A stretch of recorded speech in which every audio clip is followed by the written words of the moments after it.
And hello again and welcome to America Can We Talk and to today's First Five. Today in England, there is a nationwide vote going on in the UK, and this is actually an election for the entire House of Parliament, all members of Parliament up for election today. So 650 people will be chosen by the voters today to represent themselves, to represent their country in the House of Commons. And this is, I called it in my captions, a Brexit vote, and it's not really a referendum on Brexit directly, but in a way it is a referendum on Brexit. And we're going to be talking in just a few minutes with a gentleman who's actually was a candidate in the UK when he was living there, a UK native. George Farmer is going to join us in a moment, but I want to tell you some interesting things about this vote being held today in the UK. Their system a little bit different than ours. This is not, in America, we're kind of, regardless of what happens, we have elections every 2 years for the entire Congress, every 4 years for the president. We have 6-year terms for the Senate, but the dates are set. We don't have sudden surprise elections and new elections held, with the occasional exception if someone happens to pass on in office or resign, you have to have a special election.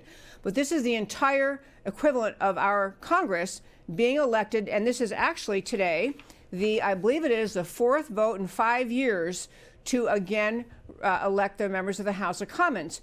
I think, but we're going to ask George Farmer if it's accurate, I think most of this calling for this new vote, this system they have over there that permits this snap vote, is related to Brexit, and which was, as you likely recall, the acronym that was a shortening of the British exit from the European Union.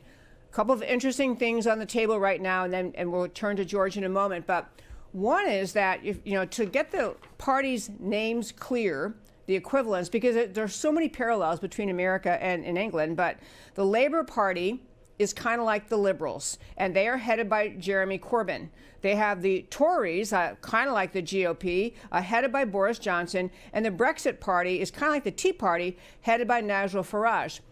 The reason I want to mention those parties is they're all playing a role in how the population in England thinks about a lot of issues that they are facing in that country.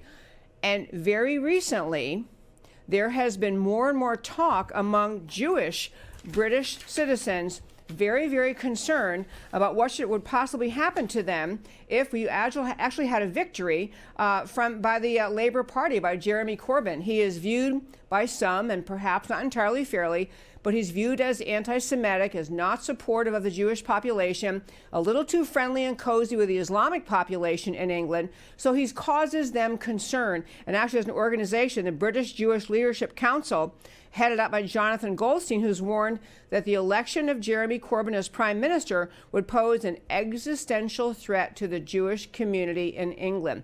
Now, to be clear, what they're voting on today are members of parliament, and they don't have the same system as we. So once that election is made, then that group in turn, the new members of parliament, choose the prime minister. And the date for the first gathering, the first meeting of the newly elected House of Commons is December 17th, it's coming up next week. So very quickly they have to regroup. Pretty clear who they would choose as their leaders, but it's a different system. But the reason I'm talking about on this show related to America is many of the same issues that we face in America are present in the British system, including the apparent unwillingness of people entrenched in power to listen to the people on Brexit and other things. And that, my friends, is today's First Five.